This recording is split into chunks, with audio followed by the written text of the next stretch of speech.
The Kwings PAX 2016 coverage continues, with Kwing looking at an awesome shoot-'em-up, right after this.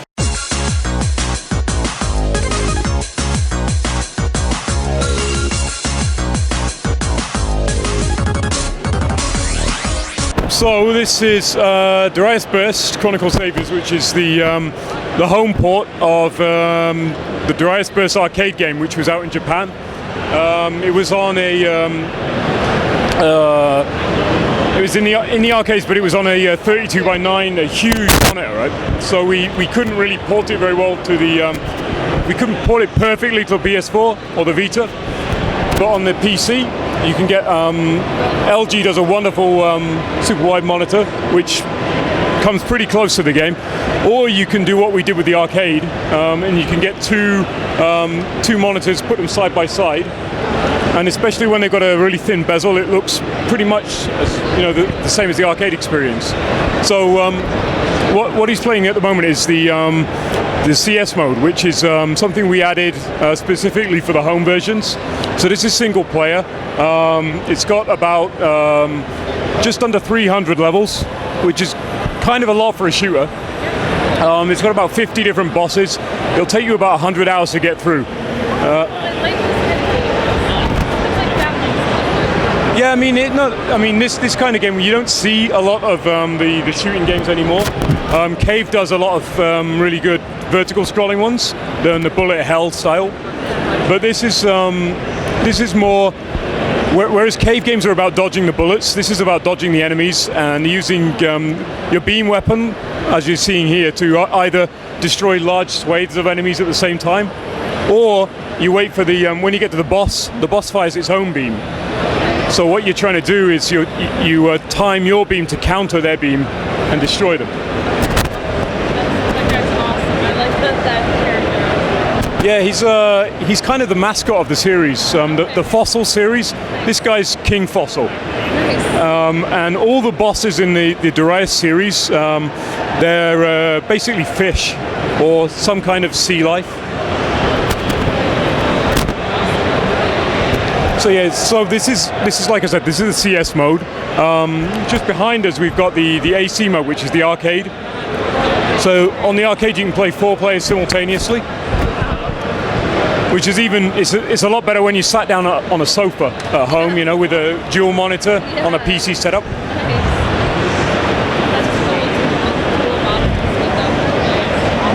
Yeah, we saw a lot of people actually set up in their living room with dual monitors, which is something you don't really do for PC gaming a lot.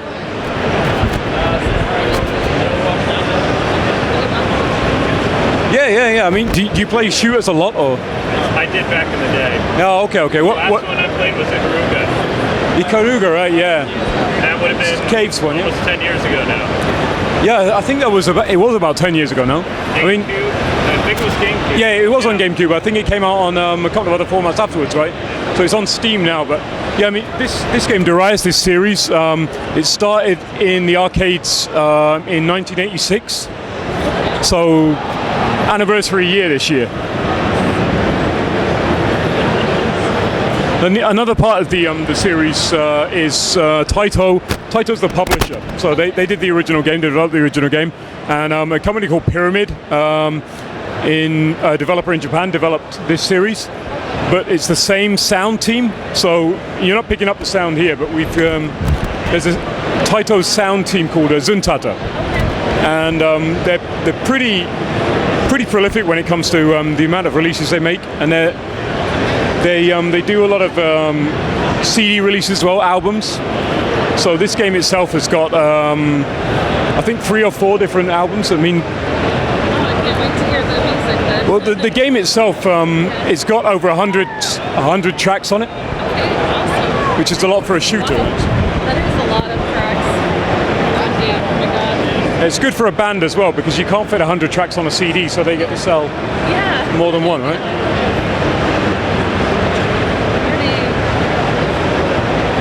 Yeah, this is another tradition with the series. So you get a big warning, the boss names on the screen with the kind of janky English. It's like a stingray or something, right? Yeah, exactly. So I mean, it's another. To be honest, this is like I think the 6th or 7th game in the series, and we're kind of running out of sea-based life forms to use as a boss. Yeah.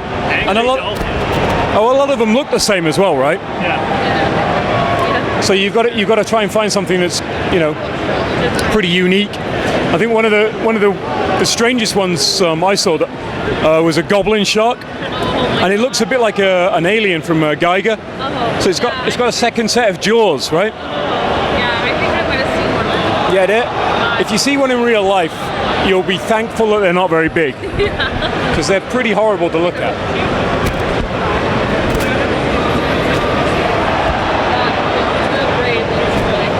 That's right.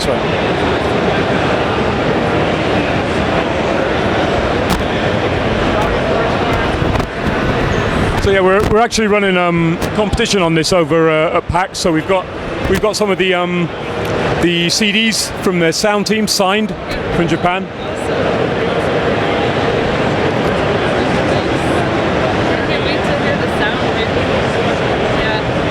So you're releasing this on Steam and what else? This is already on Steam. It's also on the PS4 and Vita.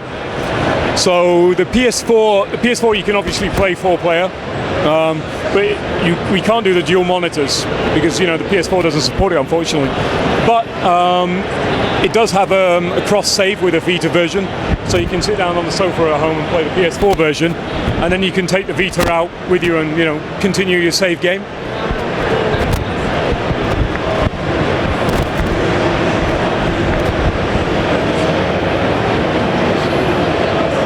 Yeah, so this is the CS modes map. So we've only opened about 10 stages at the moment, but it's like I think there's 284 or so. So the map opens up. There's a story. I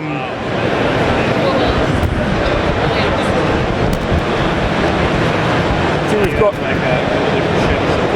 That's right. We've got in the main game we've got I think 8, and there's an additional 9th ship added for CS, and then we did DLC. So we've got Fantasy Zone, Space Harrier, Galaxy Force 2, Layer Section, Night Striker, and what else we got? One more. So we did 6 basically from classic shooting games. So if you quit here, I think if you press you go back. Sorry. Back. Yeah, if I started the game. Wait a sec. I don't know what I'm doing with my own game. Do you want to hold the microphone or do you want me to? Let's go back to here. Okay, there we go. So if you go down to DLC mode, this one here, and this is the first screen is basically the range of the ships you can choose. So this is, first we did 3 Taito games. So Night Striker is a kind of an outrun style game. Metal Black is, he knows his stuff. It's not so well known outside of Japan. Ray Force was called Gunlock, and it had a couple of other names on the home systems. Yep. Space Harrier, of course. The dev team was a bit peeved with me over this because Space Harriers you don't fly sideways, you fly into the screen. Yeah.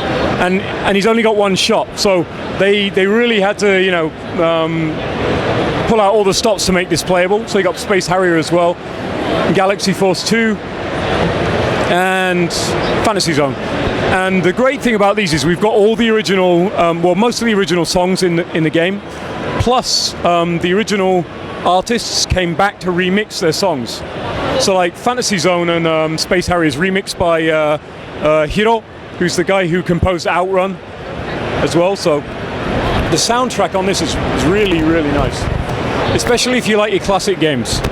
Yeah, he's gonna get the soundtrack. He's gonna get it.